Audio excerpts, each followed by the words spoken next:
नमस्कार, R P किचनमध्ये आपलं स्वागत आहे. तर मी आज दिवाळी विशेष 4 प्रकारचे फराळ बनवणार आहे. तर इथं मी चकली, शेव आणि शंकरपाळे आणि गुळाचे अनारसे बनवणार आहे. तर यासाठी सुरुवातीला मी चकली बनवणार आहे. आता इथे मी भाजणीचं पीठ घेतलेलं आहे 2 वाट्या.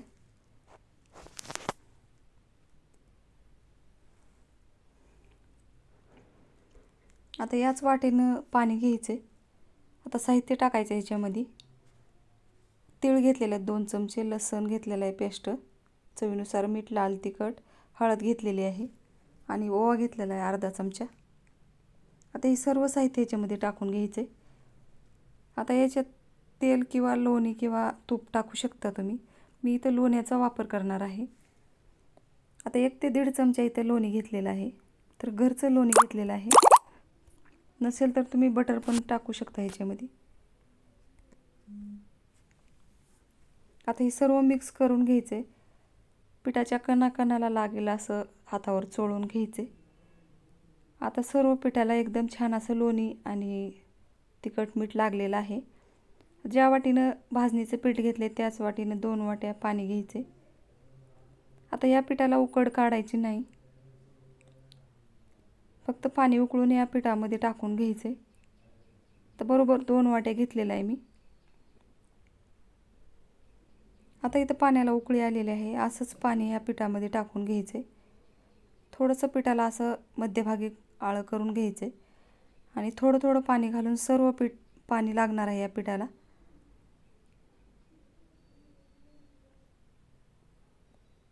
आता गरम असल्यामुळे मी असं चमचा किंवा उलथण्यानं हलवून घ्यायचे. तर संपूर्ण पाणी मी या पिठामध्ये टाकून घेणार आहे.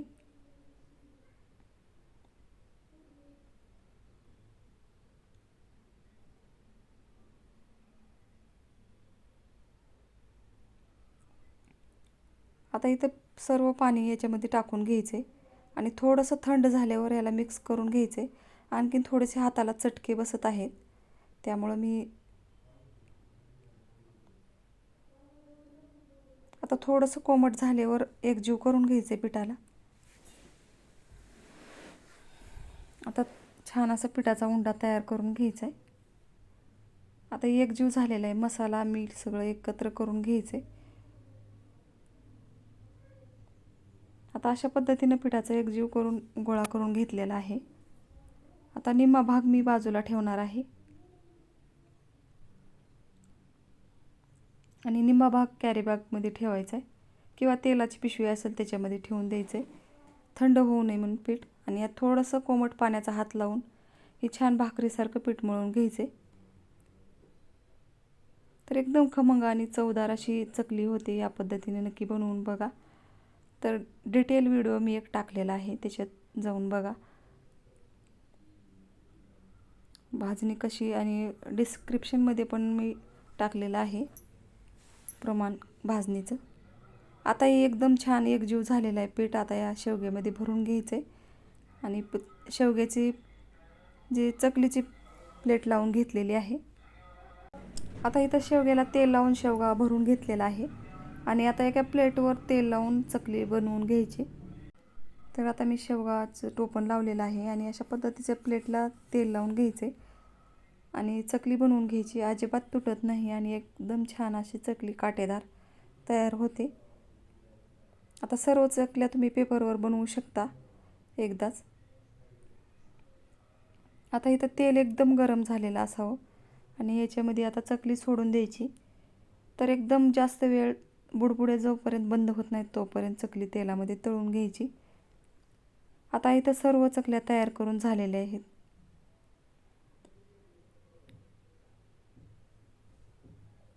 तर याच पद्धतीनं सर्व चकल्या तळून घ्यायच्यात. एकदम छान कुरकुरीत, महिनाभर टिकतात. शेवटपर्यंत चकली कडक राहते. आता तुम्हाला एक मोडून दाखवणार आहे. एकदम कुरकुरीत अशी चकली झालेली आहे. आता मी इथं शेव बनवून घेणार आहे. तर इथं 2 ते 3 कप मी बेसन घेतलेलं आहे.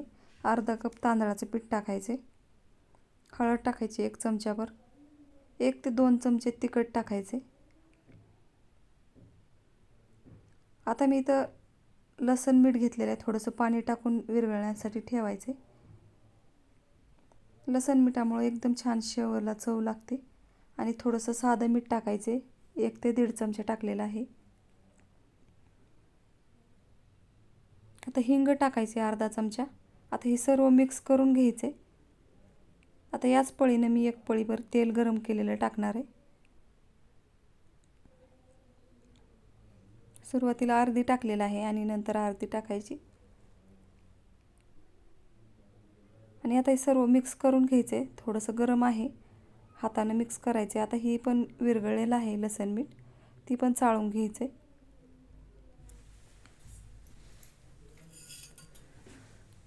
आता ही चाळणीने एकदम छान असं चाळून घेतलेलं आहे. वरचा चोथा बाजूला टाकून द्यायचा आहे. तुम्ही भाजीला वापरू शकता लसणाचा चोथा. आता इथं थोडं थोडं पाणी घालून एकदम छान असं मऊसूत पीठ मळून घ्यायचे शेवचं. तर शेव बनवताना अडचण येणार नाही. तर अशा पद्धतीने मी शेवचं पीठ मळून घेतलेलं आहे. जास्त घट्ट मळायचं नाही. आता इथं शेवग्यामध्ये प्लेट घातलेली आहे मी शेवची आणि आता शेवगा भरून घेणार आहे. शेवग्याला थोडंसं तेल लावून घेतलेलं आहे बाजूला. तर शेवगा गच्च भरून घ्यायचा आहे. तर 2-4 शेवा होऊन जातात एका शेवग्यामध्ये यासाठी, आणि लवकर होतं यासाठी मी गच्च भरून घेते. आणि आता टोपण लावून घ्यायचे आणि गॅसवर मी कढई ठेवलेली आहे तेल गरम होण्यासाठी. तेल गरम होतंय तोपर्यंत इथं मी शेवगा भरून घेतलेला आहे. आता तेल पण छान असं गरम झालेलं आहे. गॅस कमी ठेवायचा आहे आणि शेव बनवून घ्यायची. गॅस मोठा ठेवलेस तेलाची वाफ पोळते हाताला, यासाठी गॅस मध्यम ठेवायचा आहे. आणि शेव टाकल्यावर गॅस मोठा करायचा आहे. खालचा भाग छान असा तळल्यावर पलटून घ्यायची शेव. आता खालचा भाग तळलेला आहे, अशा पद्धतीने पलटून घ्यायचे. जास्त तेल तापलेलं असेल तर थोडंसं मध्यम गॅसवर शेव मध्यम असं तळून घ्यायची.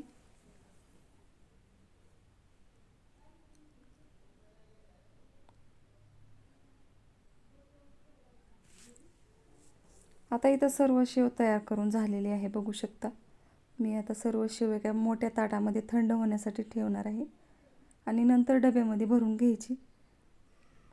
आता एकदम छान अशी कुरकुरीत शेव तयार झालेली आहे.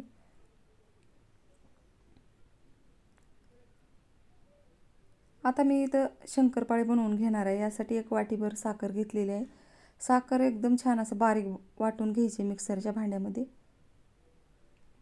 आता इथं मी अर्धीपेक्षा थोडंसं जास्त मी दूध घेतलेलं आहे. तर अर्धीपेक्षा 2-4 चमचे जास्त असेल. याच वाटीनं अर्धी वाटी तूप घेतलेलं आहे. थोडंसं मीठ टाकायचे चवीनुसार. 2 बोटात मैल एवढा खाण्याचा सोडा टाकायचा आहे.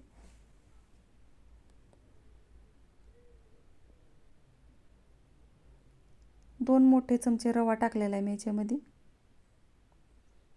आता दळलेली साखर 1 वाटीभर आहे ती याच्यामध्ये टाकून घ्यायची. तर एकाच वाटीनं प्रमाण घेतलेलं आहे.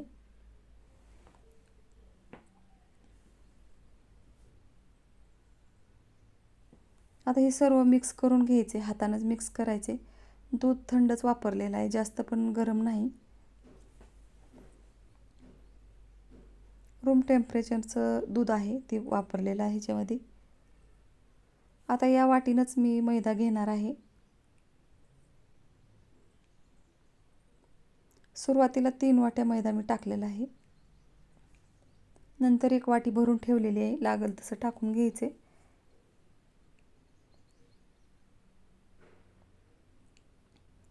आता हे छान असं मिक्स करून घ्यायचे. आता थोडा थोडा करून राहिलेला मैदा टाकून घ्यायचा याच्यामध्ये.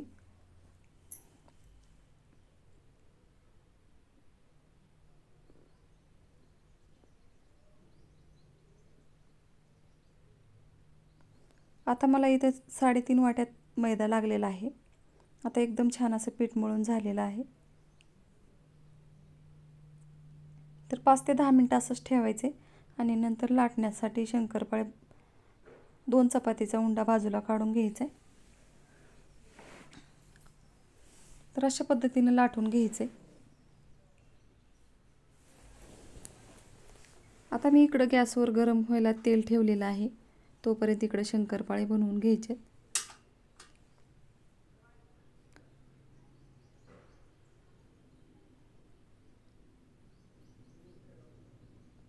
आता ही कढईच्या बाजूला काढून घ्यायच्यात.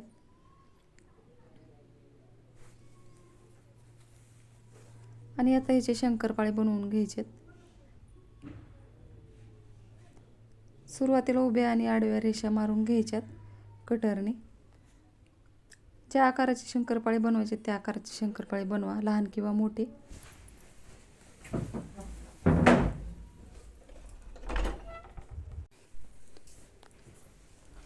तर मी शंकरपाळे इथं मध्यम आकाराचे बनवून घेणार आहे. जास्त लहान पण नाही आणि मोठे पण नाही. आणि अशा पद्धतीने मी साईज ठेवलेली आहे. आता हे सर्व शंकरपाळे बाजूला काढून घ्यायचेत. आणि आता तेल मध्यम गरम झालेलं आहे. जास्त कडक बी नाही आणि जास्त थंड पण नाही.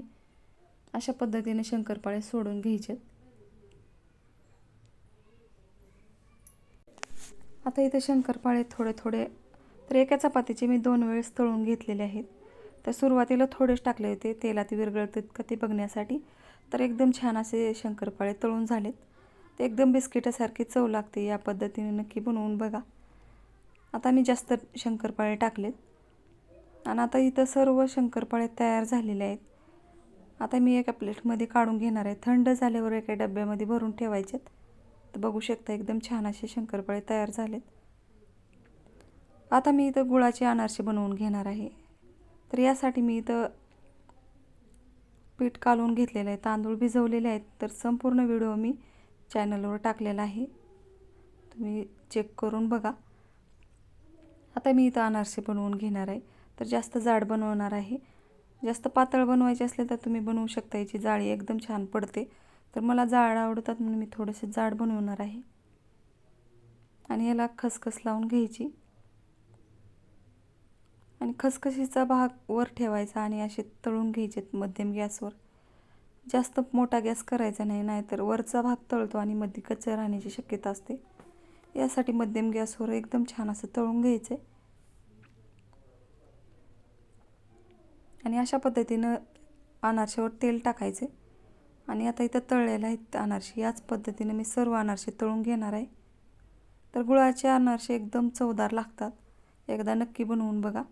तुम्हाला जर जाळी आवडत असेल तर थोडं पातळ बनवा, एकदम छान जाळी पडते या पद्धतीने बनवलेस. अशाच पद्धतीने मी सर्व अनारसे बनवून घेणार आहे. आता इथं सर्व अनारसे तयार झालेले आहेत. तर खाली पेपर ठेवून तुम्ही एका डब्यामध्ये भरून ठेवा. एकदम छान असं तेल कमी होते आणि अनारसे एकदम छान लागतात. आता सर्व पदार्थ माझे 4 प्रकारचे तयार झालेले आहेत. आता माझ्या चॅनलला सबस्क्राईब करा, लाईक करा, शेअर करा. व्हिडिओ बघितल्याबद्दल धन्यवाद.